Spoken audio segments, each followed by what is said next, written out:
నమస్తే, welcome to social post. నేను మీ మాధురి.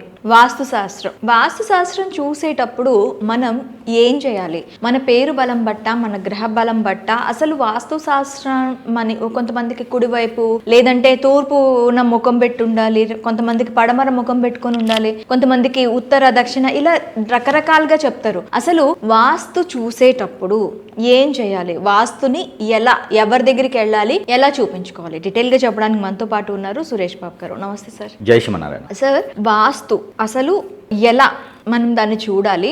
పేరు బలమా, గ్రహ బలమా, లేకపోతే దేన్ని బట్టి దాన్ని మనం క్యాలిక్యులేట్ చేసుకోవాలి? ముఖ్యంగా ఈ వాస్తు అనేది ఏంటంటే చాలా పెద్ద సముద్రం లాంటిది.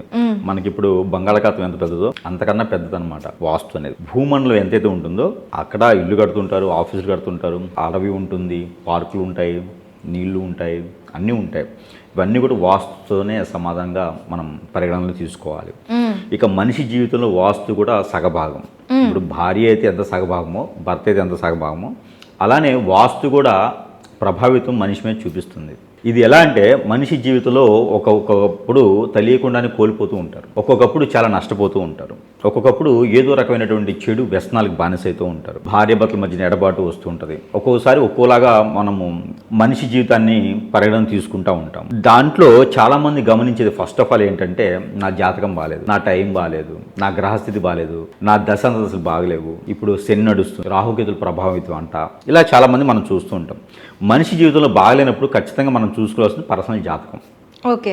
ఆ వాస్తు గురించి మర్చిపోతారు. అదేంటంటే మనం అద్దెకుంటున్నామాట, రెంట్కుంటున్నాం, దాంట్లో ఏముండిద్దండి వాస్తు? రెంట్కున్న దాంట్లో ఏముంది? ఎప్పుడో మా తాతలు ఇచ్చినటువంటి ఆస్తులు అవి, దాంట్లో మా తాతలు బాగా బతుకున్నారు. ఇవన్నీ కూడా వాస్తు మీద ఎక్కువగా పట్టించుకోరు, గ్రహించుకోరు. ఎప్పుడు పట్టించుకుంటారయ్యా అంటే, ఎప్పుడైనా కట్టాలి అన్నప్పుడు, మోడిఫికేషన్ చేయాలన్నప్పుడు, శంకుస్థాపన గృహోపేసాలప్పుడే మాత్రమే వాస్తు గురించి చూపించుకుంటారు.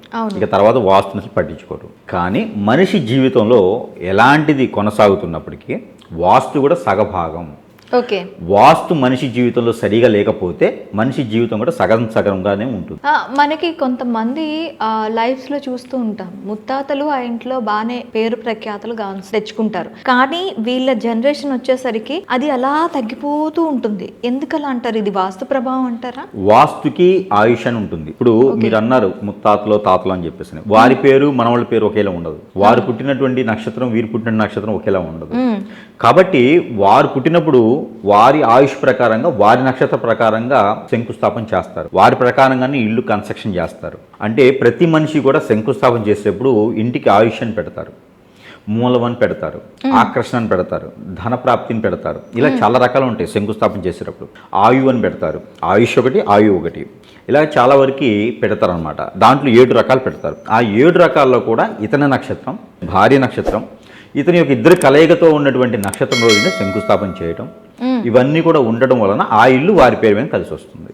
ఇక కొడుక్కి కూడా అదృష్టం బాగుండి ఆ నక్షత్రానికి ఫ్రెండ్షిప్ అయినటువంటి నక్షత్రం ఉంటే కనుక కొడుక్కి కూడా కలిసి వస్తుంది. ఆ తర్వాత 3వ తరానికి వచ్చేటికి మనవడు. ఈ మనవడు ఏం చేస్తాడంటే ఉన్నదంతా ఏదో చెడు వ్యసనాలతో పోగొట్టుతూ ఉంటారు. అంటే ఈ మనవడు తరానికి వచ్చేటికి ఆయుష్ అనేది తగ్గుతుండేది, ఇంటి ఆయుష్ తగ్గుతుండేది. ఇంటి ఆయుష్ అనేది ఒకప్పుడు అయితే మనకి 120 సంవత్సరాలు 100 సంవత్సరాలు పెట్టేవారు.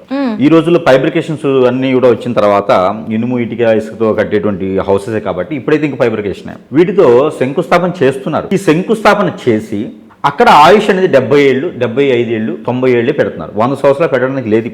ఇప్పుడు భూమండలం వాస్తు ప్రకారం ఇప్పుడు ఏం చెప్తుందండి, మన భారతదేశంలో అయితే కనుక 100 ఏళ్ళు పెట్టొద్దని చెప్తుంది వాస్తు శాస్త్రం. 100 ఏళ్ళు పెట్టడానికి లేదు. ఇప్పుడు లాస్ట్కి 99 ఏజే పెట్టాలి. అది కూడా చాలా పెద్దదనే చెప్పాలి. అంటే వాస్తు పూజ చేసేటప్పుడు ఆయుష్ ఇంటికి ఇంత ఆయుష్ అని అప్పుడే నిర్ధారిస్తారు.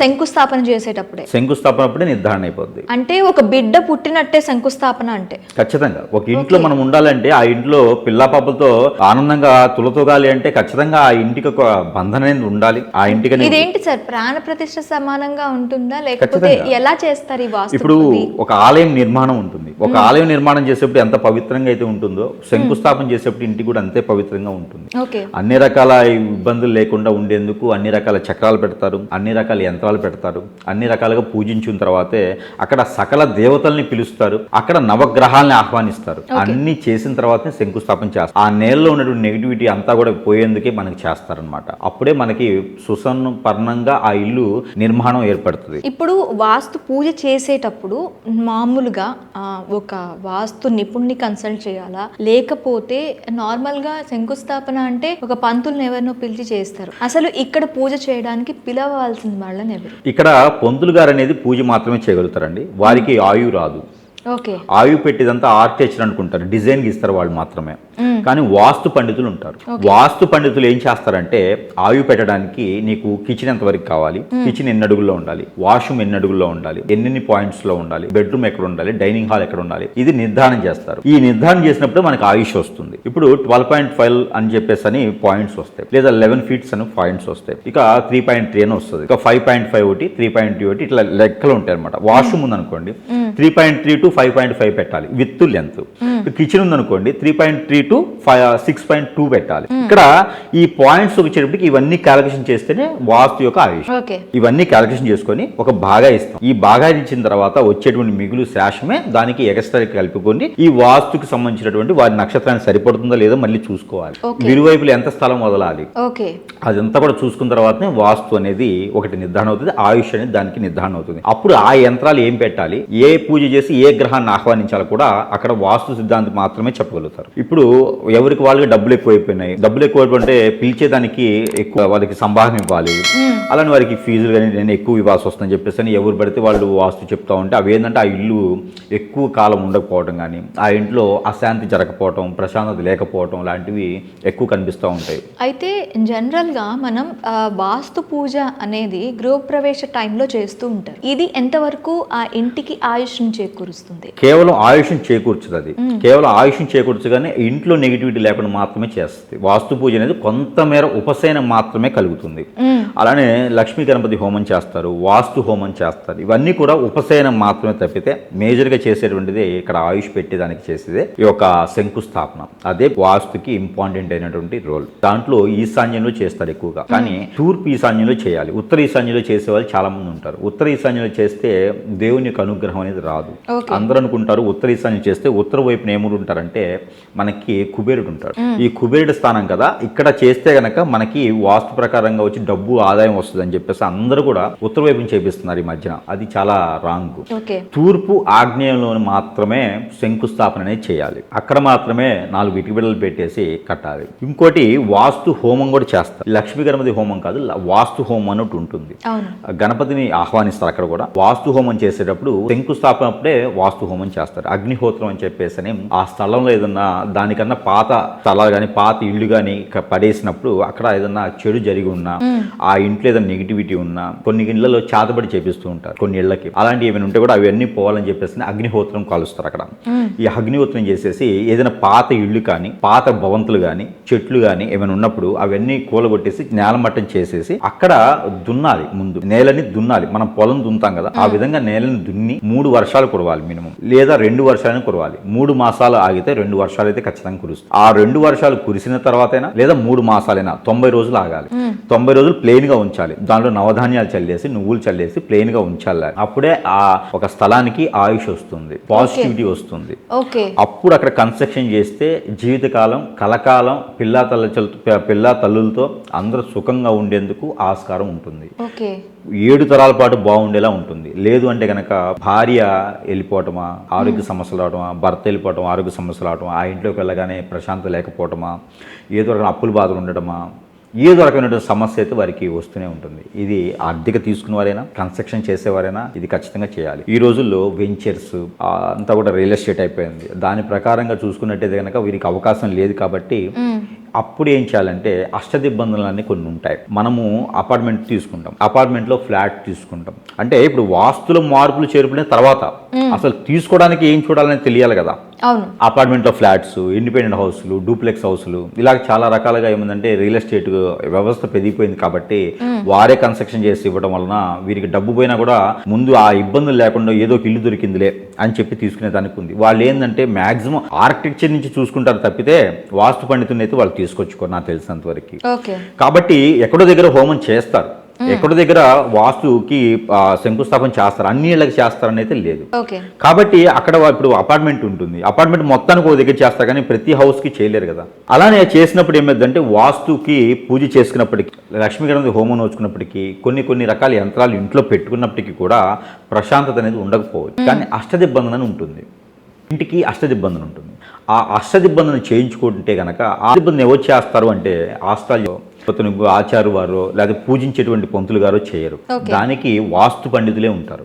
అష్టదిగ్బంధనం చేయాలంటే వాస్తు పండితులు చేయగలుగుతారు, లేదా తంత్రం తెలిసిన వాళ్ళు చేయగలుగుతారు. ఈ అష్టదిగ్బంధన ముడుపులు ఉంటాయి, కొన్ని శూలాలు ఉంటాయి, అష్టదిగ్బంధన ముడుపులు ఉంటాయి, కొన్ని రకాల స్టోన్స్ ఉంటాయి, కొన్ని రకాల ద్రవ్యాలతో చేసినటువంటి గవ్వలు కానీ ఇలాంటి కొన్ని ఉంటాయి.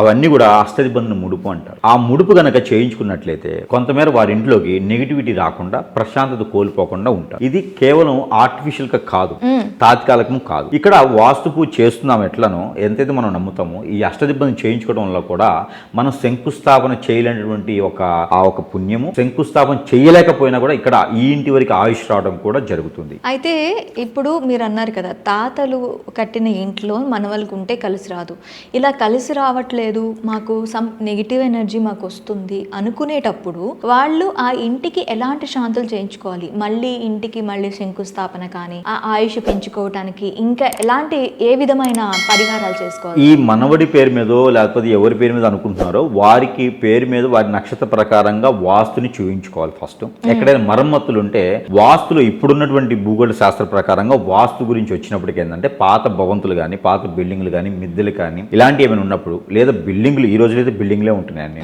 అలా ఉన్నప్పుడు కాలం చేసినప్పుడు పెద్దవారు కొంత రకాల అక్కడ హోమం చేయించుకోవాలి. చండీ హోమం కానీ, లేకపోతే ఆ చండీ యజ్ఞం కానీ, యాగం కానీ చేయించుకోవాలి, లేదా లక్ష్మీ గణపతి హోమం చేయించుకోవాలి, గాయత్రి హోమం చేయించుకోవాలి ఇంట్లోనూ. అలా చేయించుకున్నట్టయితే కొంతమేర ఇబ్బంది లేకుండా ఉంటుంది. అలా కాకుండా మనకి అలా చేయించుకునే దానికి లేదంటే కనుక ఏదైనా వ్రతం నోచుకోవాలి, సత్యనారాయణ స్వామి వ్రతం కానీ, లేదా శ్రీ వెంకటేశ్వర స్వామి గారి వ్రతం కానీ నోచుకోవాలి. అలా కూడా లేదంటే కనుక లక్ష్మీ గణపతి హోమం కానీ, లేకుంటే లేదే మనకి లలిత సహస్రనామం అనేది చేసుకోవాలి. ఇలా ఏదైనా ఇంట్లో చేసుకున్నట్టయితే కొంతమేర పాజిటివిటీ వస్తుంది. అసలు వాస్తవంగా ఇంకో విషయం ఏంటంటే కనుక ప్రతి 10 సంవత్సరాలకు ఒకసారి, ఇప్పుడు ఉమ్మడిగా ఉండేటువంటి ఇల్లు అండి, అది నేను మార్చలేనండి, ఆ ఇంట్లోనే నేను ఉండాలనుకున్న వారు, ఏదైనా చెడు నెగిటివిటీ ఉంది నా ఇంట్లో అది పోవట్లే అనుకున్న వారు ప్రతి 10 సంవత్సరాలకు ఒకసారి ఇంట్లో ఏదో ఒక రకంగా మరమ్మతు చేయాలి.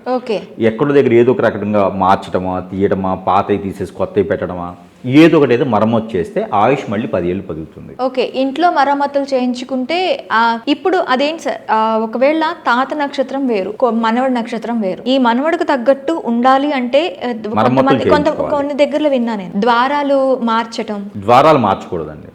సింహద్వారం ఎప్పుడు మార్చకూడదు. సింహద్వారం కిందే ఉంటుంది ఆయుష్ ఉంటుంది, సింహద్వారం కిందనే ఆకర్షణ ఉంటుంది, సింహద్వారం కిందనే ఆ ఇంటికి సంబంధించినటువంటి ఆయువు ఉంటుంది. ఆయుష్ వేరు, ఆయువు వేరు, ఇవి ఉంటాయి అనమాట. ఆ సింహద్వారం అనేది ఎప్పుడు కూడా మార్చకూడదు. సింహద్వారం ఉన్న ప్లేస్ లోనే ఉండాలి, ద్వారాలు మార్చకూడదు. మరమ్మతులు అంటే డైనింగ్ హాల్ ఇంకో దగ్గర వేయటమా, కిచెన్ తీసుకుపోయి స్టవ్ ఇంకో దగ్గర పెట్టడమా, దేవుని మందిరం మార్చడమా, లేదా బెడ్రూమ్ లో కొంచెం ఏదైనా ర్యాక్స్ ఏదైనా మార్చుకోవటమా, ఇలాంటి మరమ్మతులు చేసుకోవాలి. పైన ఇంకో ఫ్లోర్ వేసుకోవటమా, ఇలాంటి ఏదైనా చేసుకోవాలి. ఫ్లోర్ లో బండలు తీసేసి మళ్ళీ మళ్ళీ ఏదన్నా గ్రానైట్ లాంటివి వేసుకోవటమా. అందుకే మనకు పాత రోజుల్లో ప్రతి పండగ ఒకసారి చున్నము లేకపోతే పెయింట్ వేస్తారు, ఎందుకంటే అది మరమ్మతుతో బాగుంటుంది, మళ్ళీ పాజిటివిటీ వస్తుందని చెప్పేసి అని. ఈ రోజుల్లో మొత్తం స్టిక్కరింగ్ అయిపోయింది. స్టిక్కరింగ్ వేరు, పెయింటింగ్ వేరు. పెయింటింగ్ వేస్తే కూడా అందుకే ప్రతి సంక్రాంతికో దసరాకో పెయింట్లు వేస్తుంటారు. ఎందుకే వేస్తామా అంటే అనుకుంటాం కదా, ఆ ఇంట్లో పాజిటివిటీ రావడానికి, నెగిటివ్ నుండి వెళ్ళడానికి చేయాలి. ఓకే. అయితే ఇప్పుడు కొంతమంది వాస్తుకి సంబంధించి తాబేళ్లు పెట్టండి, లేదు అంటే ఎక్వేరియం పెట్టండి, ఇలాంటివన్నీ చెప్తారు. ఇవన్నీ కూడాను నిజంగా పనిచేస్తాయి అంటారా? వాస్తు బాగుందనుకోండి, మన కిస్మత్ బాగుందంటే లారీ వచ్చి గుద్దినా ఏం కాదు, మనది బాగాలేదనుకోండి లారీయే కాదు చేమొచ్చి కలిసినా పోతాం, అంతే కదా. మన జాతకం కూడా బాగాలేకపోతే ఇది కూడా ఒక మూలికి నెత్తి అడిగబడ్డట్టే. మన జాతకం బాగుందంటే ఏదో కొట్టుకుని పోతూ ఉంటాం. ఓకే సార్, నమస్తే.